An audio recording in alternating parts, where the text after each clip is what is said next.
พี่น้อง8 มกราคม 2568 ครบรอบ 18 ปีพระเอกใหญ่ไหมไทยใจตะวัน แล้วว่า18ข่อยก็18น้ำเล่าเท่านั้นตัว สุขสันต์วันเกิดกูเอง 18 ปี ความโด่งดังและความหล่อก็ยังเป็นอันดับหนึ่งตลอดกาลพนะค่าลมคมค่ายชุดยอด 18 ปี ผู้บ่าว 18 ปี โอ้ยโปวดพวกบักแดงเบือบักโตน เอา18กับ18แล้วว่า18เนาะข่อยก็สิได้เอิ้นน้องไหมไทยแล้วค่ะอายุ18พี่น้องเอ๋ยบางวันที่8เนาะครบรอบ18ปีวันที่7นั่นก็เป็นทำบุญขึ้นบ้านใหม่เด้ฉลองขึ้นบ้านใหม่อยู่อำเภอเริงนกทาพี่น้องเอ๋ยก็มีการแจกข้าวต้มขนมแจกบะหมี่เกี๊ยวให้กับน้องๆนักเรียนนักศึกษามาหลายดิคนหล่อแล้วจิตใจก็ดีอีกไปใช้น้ำเอานะจ๊ะว่าฉันว่าเอาไปใช้น้ำนะจ๊ะว่าฉันแจกบะหมี่เกี๊ยวแล้วก็แจกทุนการศึกษาให้เด็กน้อยนักเรียนโอ้ยทำบุญพี่น้องทำบุญฉลองวันเกิดพร้อมแล้วก็ขึ้นบ้านไม่พร้อมขอให้เป็น18 ปีที่สดใสครับบี มาเกี่ยวอย่างกับบีอีกวันเนี่ยขอให้18 ปีที่สดใสครับบีโอ้ยว่าแม่นคู่บีมาฉลองวันเกิดกับเราติดพี่น้องโอ้ยจะแม่นบ่เฒ่าบ่แก่เนาะอีพอ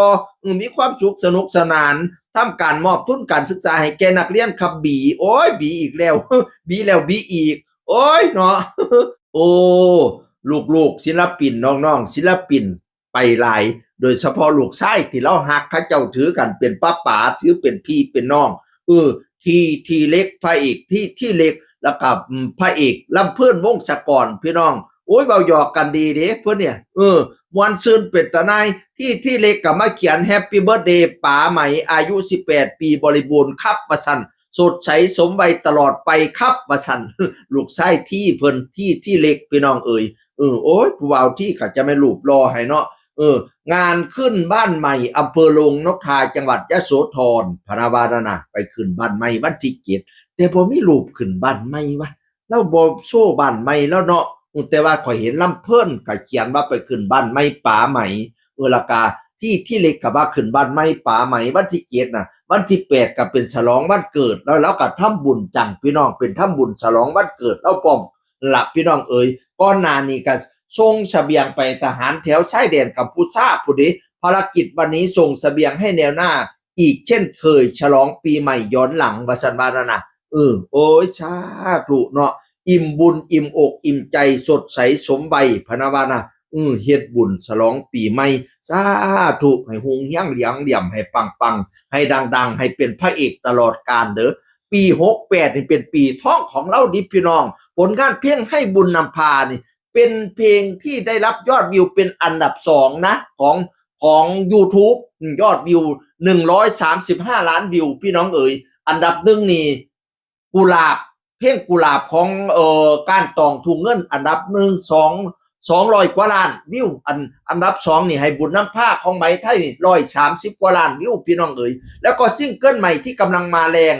ของพี่ไหมในตอนนี้คือเพลงน้ำตาออกมา2 สัปดาห์แค่2 สัปดาห์ได้เกือบ5 ล้านวิวแล้วสุดยอดนะพี่ไหมนะ18 ปีเขาเจ้าปังเขาเจ้าดังๆเด้อพี่เอ๋ยยักษ์สิเอิ้นน้องหรือเอิ้นพี่เนาะ18 ปีเด้เนาะ ดังแล้วให้ดังอีกปังแล้วให้ปังอีกรวยแล้วให้รวยอีกเป็นพระเอกข้างฟ้าอยู่ตลอดกาล